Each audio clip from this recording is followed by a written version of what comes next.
الحمدللہ رب العالمین والصلاة والسلام علی اشرف الانبیاء والمرسلین اما بعد ان اللہ وملائکتہ یصلون علی النبی یا ایھا الذین آمنوا صلوا علیہ وسلموا تسلیما اللہ رب محمد صلی اللہ علیہ وسلم نحن بعد محمد صلی اللہ علیہ وسلم صلی اللہ تعالی علیہ وسلم۔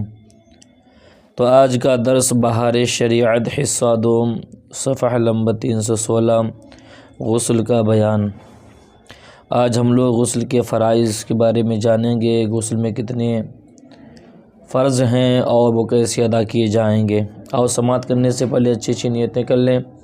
حضور کی حدیث پاک ہے نیت المؤمن خیر من عملہ، یعنی مسلمان کی نیت اس کے عمل سے بہتر ہے۔ میں بھی اچھی نیت کرتا ہوں کہ اللہ کی رضا حاصل کرنے کے لیے میں آج کا درس آپ سب کی خدمت میں پیش کروں گا، اور آپ سبھی کا ہمارے YouTube channel Barkati online academy سے جڑنے کے لیے آپ سبھی کا بہت بہت شکریہ۔ اللہ آپ سب کو جزائے خیر عطا فرمائے، دارین کے نعمتوں سے مالا مال فرمائے۔ تو سماعت کریں غسل کے مسائل۔ غسل کے فرض ہونے کے اسباب بعد میں لکھے جائیں گے، پہلے غسل کی حقیقت بیان کی جاتی ہے۔ غسل کے 3 جز ہیں، اگر ان میں ایک میں بھی کمی ہوئی تو غسل نہ ہوگا۔ چاہے یوں کہو کہ غسل میں 3 فرض ہیں۔ غسل میں 3 فرض ہیں۔ نمبر 1 کلی کرنا۔ کیسے کلی کرنا ہے کہ منہ کے ہر پرزے، گوشے، ہونٹ سے حلق کے جڑ تک ہر جگہ پانی بہہ جائے۔ اکثر لوگ یہ جانتے ہیں کہ تھوڑا سا پانی منہ میں لے کر اگل دینے کو کلی کہتے ہیں، اگرچہ زبان کی جڑ اور حلق کے کنارے تک نہ پہنچے یوں غسل نہ ہوگا۔ نہ اس طرح نہانے کے بعد نماز جائز، بلکہ فرض ہے کہ داڑھوں کے پیچھے، گالوں کے تہ میں، دانتوں کی جڑ اور کھڑکیوں میں اور زبان کی ہر کروٹ میں حلق کے کنارے تک پانی بہے۔ مسئلہ نمبر 1، دانتوں کی جڑوں یا کھڑکیوں میں کوئی ایسی چیز جو پانی بہنے سے روکے جمی ہو تو اس کا چھڑانا ضروری ہے۔ اگر چھڑانے میں ضرر اور حرج نہ ہو، جیسے چھالیاں کے دانے، گوشت کے ریشے، اگر چھڑانے میں ضرر اور حرج ہو، کوئی تکلیف ہے اگر، تو جیسے بہت پان کھانے سے دانتوں کی جڑوں میں چونا جم جاتا ہے، یا عورتوں کے دانتوں میں مسی کی ریکھیں کہ ان کے چھیلنے میں دانتوں یا مسوڑوں کی مضرت کا اندیشہ ہے تو معاف ہے۔ مسئلہ نمبر 2، یوں ہی ہلتا ہوا دانت تار سے یا اکھڑا ہوا دانت کسی مسالے وغیرہ سے جمایا گیا، پانی تار یا مسالے کے نیچے نہ پہنچے تو معاف ہے، یا کھانے یا پان کے ریزے دانت میں رہ گئے کہ اس کی نگہداشت میں حرج ہے۔ ہاں، بعد معلوم ہونے کے اس کو جدا کرنا اور دھونا ضروری ہے، جبکہ پانی پہنچنے سے مانع ہو۔ یہ پہلا فرض تھا کلی کرنا۔ اب کلی کیسے کرنا ہے آپ نے سماعت کیا ہے۔ اب دوسرا فرض ہے ناک میں پانی ڈالنا۔ کیسے پانی ڈالنا ہے ناک میں؟ ناک میں پانی ڈالنا یعنی دونوں نتنوں کا جہاں تک نرم جگہ ہے دھلنا کی پانی کو سونگھ کر اوپر چڑھائے، اور بال برابر جگہ بھی دھلنے سے نہ رہ جائے، ورنہ غسل نہ ہوگا۔ ناک کے اندر ریٹھ سوکھ گئی ہے تو اس کا چھڑانا فرض ہے، نیز ناک کے بالوں کا دھونا بھی فرض ہے۔ مسئلہ نمبر 3، بلاک کا سوراخ اگر بند نہ ہو۔ جو عورتیں زیور پہنتی ہیں تو فرمایا گیا تو اس میں پانی پہنچانا ضروری ہے، جس زیور کو تھوڑا سا ہلا کر پانی پہنچائیں۔ پھر اگر تنگ ہے تو حرکت دینا ضروری ہے، ورنہ نہیں۔ اب یہ دوسرا فرض تھا ناک میں پانی ڈالنا۔ تو آپ نے سماعت کر لیا کہ ناک میں کیسے پانی چڑھانا ہے۔ اور غسل کا تیسرا فرض ہے تمام ظاہر بدن پر پانی بہانا، یعنی سر کے بالوں سے پاؤں کے تلووں تک جسم کے ہر پرزے اور ہر رونگٹے پر پانی بہہ جانا اکثر عوام بلکہ بعض پڑھے لکھے یہ کرتے ہیں کہ سر پر پانی ڈال کر بدن پر ہاتھ پھیر لیتے ہیں اور سمجھے کہ غسل ہو گیا، حالانکہ بعض اعضاء ایسے ہیں کہ جب تک ان کی خاص طور پر احتیاط نہ کی جائے نہیں دھلیں گے اور غسل نہ ہوگا۔ لہذا بالتفصیل بیان کیا جاتا ہے۔ اعضائے وضو میں جو مواضع احتیاط ہے، ہر عضو کے بیان میں ان کا ذکر کر دیا گیا اور ان کا یہاں بھی لحاظ ضروری ہے، اور ان کے علاوہ خاص غسل کے ضروریات یہ ہیں۔ کون کون سے ضروریات ہیں؟ آپ بغور سماعت کرتے رہیں اور عمل بھی کریں۔ نمبر 1، سر کے بال گوندھے نہ ہوں، تو ہر بال پر جڑ سے نوک تک پانی بہنا اور گوندھے ہوں تو مرد پر فرض ہے کہ ان کو کھول کر جڑ سے نوک تک پانی بہائے، اور عورت پر صرف جڑ تر کر لینا ضروری ہے، کھولنا ضروری نہیں۔ ہاں، اگر چوٹی اتنی سخت گوندھی ہو کہ بے کھولے جڑیں تر نہ ہوں گی تو کھولنا ضروری ہے۔ نمبر 2، کانوں میں بالی وغیرہ زیوروں کے سراغ کا وہی حکم ہے جو ناک میں نتھ کے سراغ کا حکم اب وضو میں بیان ہوا ہے۔ نمبر 3، بھووں اور مونچھوں اور داڑھی کے بال کا جڑ سے نوک تک اور ان کے نیچے کی کھال کا دھلنا۔ نمبر 4، کان کا ہر پرزہ اور اس کے سوراخ کا منہ۔ نمبر 5، کانوں کے پیچھے کے بال ہٹا کر پانی بہائے۔ نمبر 6، ٹھوڑی اور گلے کا جوڑ کہ بے منہ اٹھائے نہ دھلے گا۔ ان کا بہت خیال رکھنا ہے۔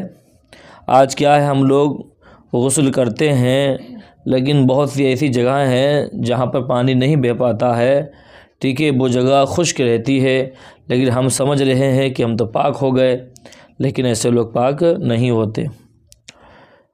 نمبر 7، بغلیں بے ہاتھ اٹھائے نہ دھلیں گی، بغل آپ کو اٹھانا پڑے گی۔ اور نمبر 8، بازو کا ہر پہلو۔ نمبر 9، پیٹھ کا ہر ذرہ۔ نمبر 10، پیٹ کی بلٹیں اٹھا کر دھوئیں۔ بہت سے لوگ جن کا جسم بڑھ جاتا ہے، موٹے تازے ہوتے ہیں، تو ان کے پیٹ پر بلٹیں سے پڑ جاتی ہیں، تو انہیں ہٹائیں گے نہیں تو پانی نہیں جائے گا، تو انہیں ہٹانا ضروری ہے۔ نمبر 11، ناف کو انگلی ڈال کر دھوئیں جبکہ پانی بہنے میں شک ہو۔ نمبر 12، جسم کا ہر رونگٹا جڑ سے نوک تک۔ نمبر 13، ران اور پیڑو کا جوڑ۔ یہ پیڑو جو ناف کے نیچے اور شرمگاہ کے اوپر ہوتا ہے وہ پیڑو ہے، ٹھیک ہے۔ نمبر 14، ران اور پنڈلی کا جوڑ جب بیٹھ کر نہائے۔ نمبر 15، دونوں سرین کے ملنے کی جگہ خصوصاً جب کھڑے ہو کر نہائے۔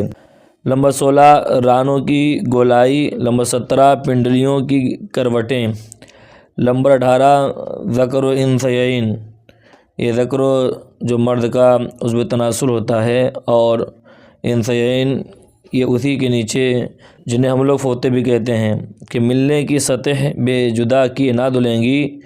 نمبر 19، انثیین کی سطح زیری جوڑ تک۔ نمبر 20، انثیین کے نیچے کی جگہ جڑ تک۔ نمبر 21، جس کا خطرہ نہ ہوا ہو تو اگر کھال چڑھ سکتی ہو تو چڑھا کر دھوئے اور کھال کے اندر پانی چڑھائے۔ عورتوں پر خاص احتیاطیں ضروری ہیں۔ نمبر 22، ڈھلکی ہوئی پستان کو اٹھا کر دھونا۔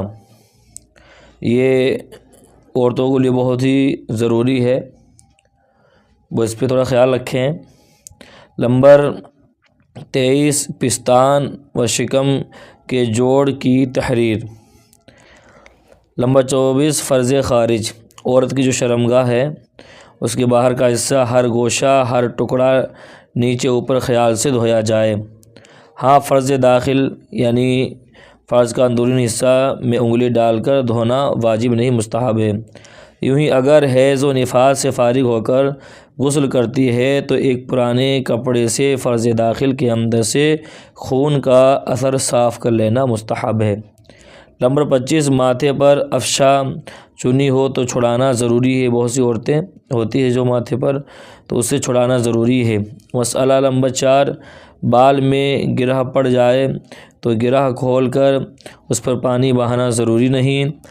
مسئلہ نمبر 5 کسی زخم پر پٹی وغیرہ بندھی ہو کہ اس کے کھولنے میں ضرر یا حرج ہو، تکلیف ہو، یا کسی جگہ مرض یا درد کے سبب پانی بہنا ضرر کرے گا تو اس پورے عضو کو مسح کرے، اور نہ ہو سکے تو پٹی پر مسح کافی ہے۔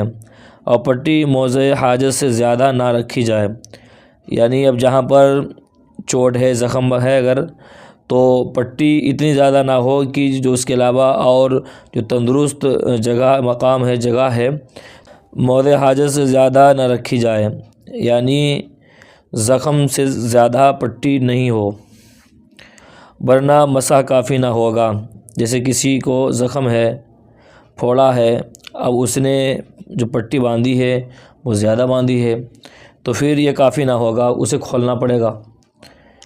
اگر پٹی موضع حاجت ہی پر باندھی ہے، اگر پٹی موضع حاجت ہی پر بندھی ہے، مثلاً بازو پر ایک طرف زخم ہے، پٹی باندھنے کے لیے بازو کی اتنی ساری گولائی پر ہونا کہ اس کا ضرر ہے، تو اس کے نیچے بدن کا وہ حصہ بھی آئے گا جس سے پانی ضرر نہیں کرتا، تو اگر کھولنا ممکن ہو کھول کر اس حصہ کا دھونا فرض ہے، اور اگر ناممکن ہو اگرچہ یوں ہی کہ کھول کر پھر ویسی نہ باندھ سکے گا اور اس میں ضرر کا اندیشہ ہے تو ساری پٹی پر مسح کر لے، کافی ہے، بدن کا وہ اچھا حصہ بھی دھونے سے معاف ہو جائے گا۔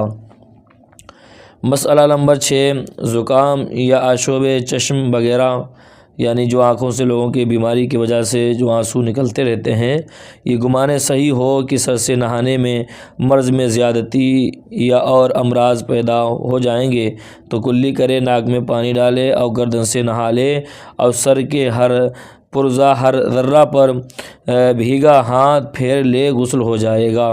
اب بتائیں اسلام کے اندر کتنی چھوٹ ہے۔ بعد صحت سر دھو ڈالے، باقی غسل کے اعادہ کی حاجت نہیں۔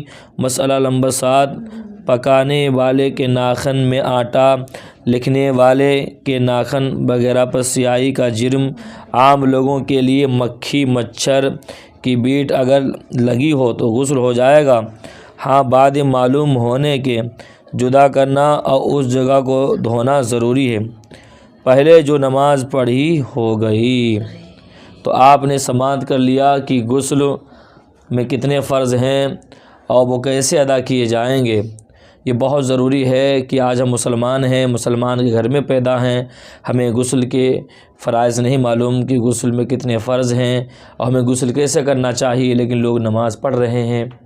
اللہ تعالی ہمیں آپ کو عمل کی توفیق عطا فرمائے۔ جن حضرات نے ابھی تک ہمارے YouTube channel Barkati online academy کو سبسکرائب نہیں کیا وہ سبسکرائب کر دیں، مجھے دعا میں یاد رکھیں۔ السلام علیکم ورحمۃ اللہ وبرکاتہ۔